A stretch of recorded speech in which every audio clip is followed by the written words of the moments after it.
and I want to just, as much as COVID has been done to death, again, I'm, and frankly, I'm tired of everyone's opinion on it, whether you're pro-vax, Yeah. anti-vax, or anything. I don't want to get into any of that stuff at all. What I'm trying to understand a little bit more is China's involvement in COVID. And again, as you've already identified, I consider myself relatively centrist, but it's impossible to try to gather information through media outlets when it's driven by one narrative or the other. So firstly, the narrative that came out said that COVID is some form of flu that came out of China's wet markets. At the time, Trump was saying, I don't believe it. This is lab grown by China. It's them damn Chinese that have done this. And everyone said, we hate you, Trump. We dislike you. We're not going to believe you anything. Now that he's out of office, there seems to be, we've moved on from that. This became now Fauci and everything.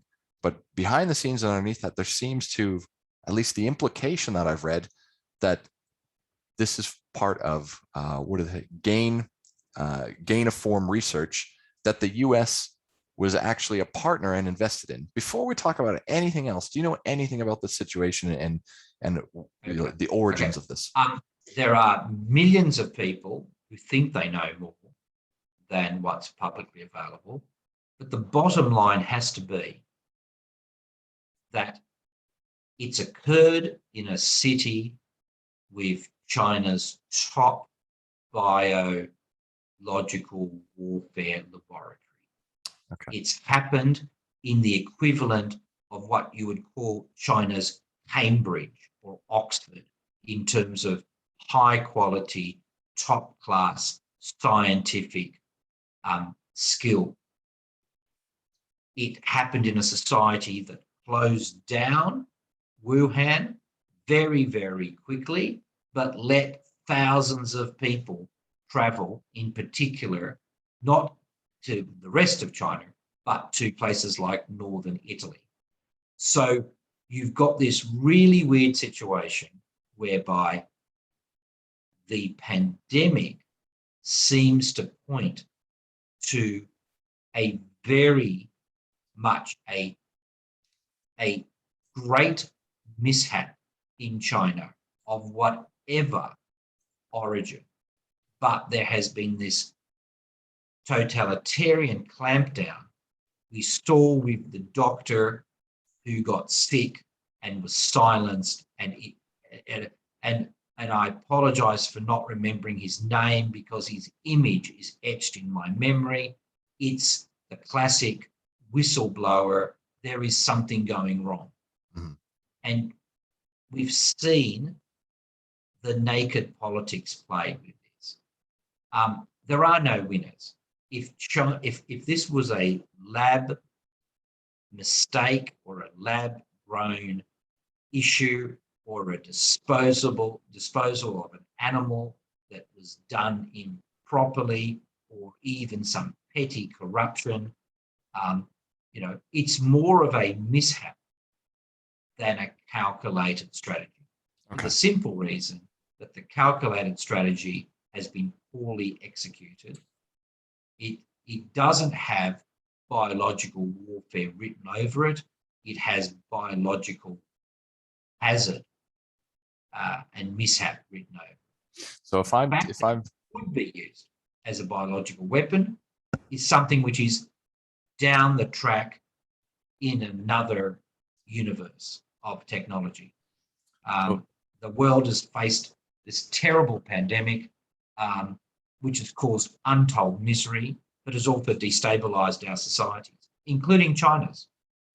Now, if I'm following your train of thought then, or I'm being assumptive here, though, what we're effectively saying is it's come out of one of the cities where they partake in this sort of research. Possibly then, this hasn't been fully weaponized. We're still playing around with this and it somehow escaped the lab. This sounds like a much more logical idea than it was cut from a bad and a wet market. Even if there's not enough evidence in front of us, there's enough opportunity to explore And it's like the WHO medical panel, scientific panel, who went there and were given very limited access and had many of their initiatives frustrated or curtailed. You need the scientists and the medical people and the planners need to know how this happened, for the simple reason that we're all in the same boat. But it's the pride, it's the arrogance, and it's the totalitarian, we shut down debate mentality, which makes it harder. It's a bit like Chernobyl. Did we think in the earlier era that, oh, the Russians run their nuclear power plants really badly? Not really. We thought Russia, full of really clever scientists and engineers, they put somebody in space before the Americans. You know, they can build missiles. They'll run a nuclear power plant really well. The fact that they had the great meltdown and the disaster wasn't the problem. The fact that they lied and covered up about the problem, that was the criminality and the problem for its neighbours. So it meant millions of animals were killed in Eastern Europe and Northern Europe, and all of a sudden we had people, you know, across Russia, across Ukraine, suffering cancers. You know, a tragedy all round. And so remind me again, what is the relationship with WHO and China? Because I remember again distinctly, I think it was Trump came out and said something, and this funding or the cleanup or something was quietly and secretly sponsored by China, and that's why they hadn't actually taken a strong position on this. Look, I think there's a lot of commentators who have said that the WHO have been less open, less direct, and less dependable. And of course, if China is paying a significant part of the bill and has significant leverage over who is not just the top person, but the whole, let's call it, class of senior executives. If China has a big voice in the WHO, people will feel uncomfortable. And I get that. But this was a classic example of where a country could have said, we think there's been a terrible disaster. There has been maybe questions of negligence. There's been questions of criminality. There's been questions of poor procedure. Coming clean would have strengthened China's hand in this. Because in the end, no amount of propaganda or narrative is ever going to say it came comprehensively and definitively from shellfish from New Zealand or kiwi fruit from Australia or some product from California. You can't run that argument and not find yourself, you know, in very shallow water. The big agency globally for health needs to put health first. And it's not a criticism. It's totally understandable that they would be sensitive, but they need to work around the problem. And this is a non-medical person saying, as one of the billions affected by the pandemic, you know, people expect more. It's like the United Nations refugee efforts or UNICEF. Organizations exist for a mission. The WHO has a very clear mission, and I think it's failed a lot of its stakeholders. But it has a chance to fix things up. Not only that, like I remember going back, they were saying there was the outbreak in Wuhan. I remember watching the news about 8 weeks later saying they've cleared all the COVID cases in Wuhan. And yet we've been locked down for a year here, and all of a sudden we've got mysterious cases popping up out of the blue in all these places. Like there doesn't seem to have been enough pressure or questioning of this narrative that's happening. In addition to that, I believe China was the first one to put forward a vaccine. I think even Canada was close to buying this or taking this up without considering the fact that it had been released by them, and now they were going back into their pockets to, like, there's this is what I'm getting at. There doesn't seem to be enough conversation of much of how this seems to have been created by China, mandated, monitored, and solved by China. They've created this sort of feedback loop that nobody seems to be saying, hey, there seems to be a problem here. Look, I think Jesse, that you're absolutely right to raise those questions. It's always not. It's not about the Chinese people. It's not about Chinese society or economy or the elements of civil society. You know, well over 1 billion Chinese citizens just are living the best life they can for their kids, for their grandparents, for themselves. They just want to get along. The everyday person has been impacted by this pandemic, restrictions, economic job loss, the death of loved ones, illness. You know, some people say, I can't travel. That's a very small cost versus all the other costs that have happened. And it's been a crushing blow, especially for many young people. But it's the system, you know, and I think owning up, it's a bit like when Russia owned up to the Katyn massacre in the 1940s.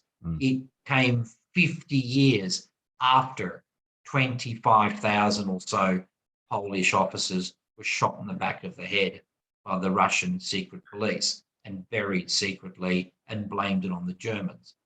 You know, that complete fallacy took 50 years for Russia to say, okay, the paperwork is out, we did it.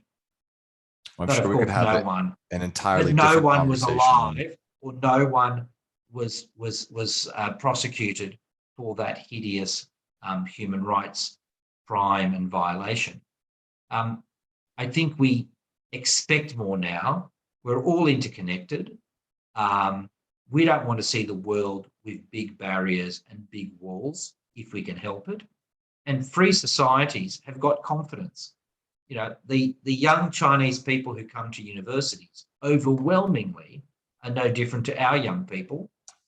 A small number are political operatives, you know, very hardcore. We believe in the ideology. They want to pick up some skills and they want to spy on their, maybe on their fellow students. But the reality is most people just want to get qualifications to be able to lead a good life. And it's that recognition about the commonality of interest that's been held up by the arrogance and the pig-headedness of regimes that there is no accountability. You know, and I think that's where we've got ourselves into this problem. Having a superpower competing with America is not the problem. Having a superpower that is tone deaf to the views and values of others, its neighbours and its trading partners, you know, bullying Australia because it asked for an inquiry into the Wuhan situation, bullying New Zealand, you know, treating Canada so shabbily, threatening places like Germany and France with trade issues if they don't toe the line. That's not a mature superpower. That's a weak superpower. That's unsure. And you know, one of the best stories I've seen in the last few years was an interesting narrative about the leader of China hasn't been overseas for how many months? Is he scared that if he's away, something's going to happen? Someone else is going to take over the shop.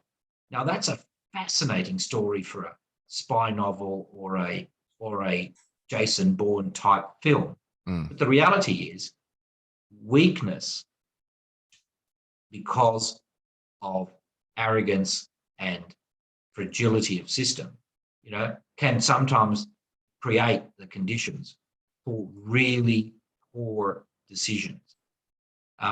China is acting not in its best interest and also not in the interests of the Chinese people, but that's not just me saying it. There's plenty of commentators who just marvel at the wrong decisions or the poor decisions coming out of Beijing, because they have not made any friends and they are losing friends, or at least they're losing people who might be neutral to their position.